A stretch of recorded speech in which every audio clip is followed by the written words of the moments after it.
સુરતમાં એક ઢોંગી ભુવાના કારસ્તાનનો પર્દાફાશ થયો હોય તે માતાજીની કૃપા અને ધાર્મિક વિધિના નામે યુવતીનો વિશ્વાસ જીતી તેને હોટલમાં બોલાવી ઘેનયુક્ત પ્રસાદી ખવડાવી બળાત્કાર ગુજાર્યો હતો. બનાવને લઈ યુવતીની ફરિયાદના આધારે સિંગણપોર પોલીસે ગુનો નોંધી આરોપી ભુવાની ધરપકડ કરી હતી. સિંગણપોર પોલીસ પાસેથી મળતી માહિતી મુજબ વર્ષ 2024 દરમિયાન યુવતી અને નરેશ ચૌહાણનો સંપર્ક થયો હતો. યુવતીના ઘરે કુળદેવીની વિધિના બહાને આવેલા નરેશ ચૌહાણ સાથે પરિચય વધ્યો હતો.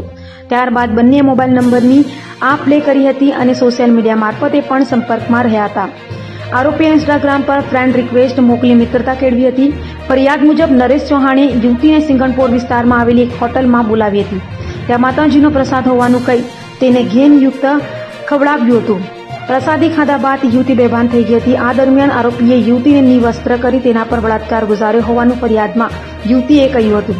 સાથે કહ્યું હતું કે ઘટનાની જાણ કોઈને કરશે તો ન્યૂડ ફોટા અને વિડીયો વાયરલ કરવાની ધમકી પણ આપી હતી. હાલ તો યુવતીની ફરિયાદના આધારે સિંગણપોર પોલીસે ગુનો નોંધી નરાધમ ભુવા નરેશ ચૌહાણની ધરપકડ કરી છે. તો પ્રાથમિક તપાસમાં આરોપીના સોશિયલ મીડિયા પર માતાજી આવતા હોવાનો દાવો કરતા અનેક વિડીયો પણ સામે આવ્યા છે. લોકોની ધાર્મિક લાગણીઓનો લાભ લઈ ગેરમાર્ગે દોરવાના એંગલથી પણ પોલીસ તપાસ કરી રહી છે. હાલ સમગ્ર મામલે વધુ તપાસ ચાલુ છે.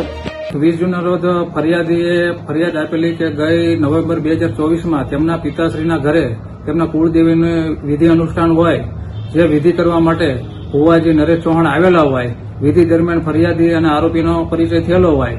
બાદમાં 2 માસ બાદ આરોપીએ ઇન્સ્ટા આઈડી પર ફરિયાદીને ફ્રેન્ડ રિક્વેસ્ટ મોકલેલી જે ફરિયાદીએ સ્વીકારેલી અને એકાબીજાના મોબાઈલ નંબર આપલે કરેલા.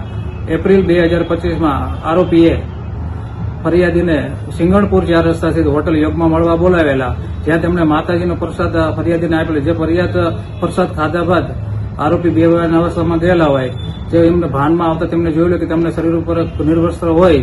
જે બાબતે ફરિયાદીએ આરોપીને પૂછતા આરોપીએ ધમકી આપેલી કે અગર તમે કોઈને આ બાબતે વાત કરશો તો હું તમારા ન્યૂડ ફોટો વિડીયો વાયરલ કરી દઈશ.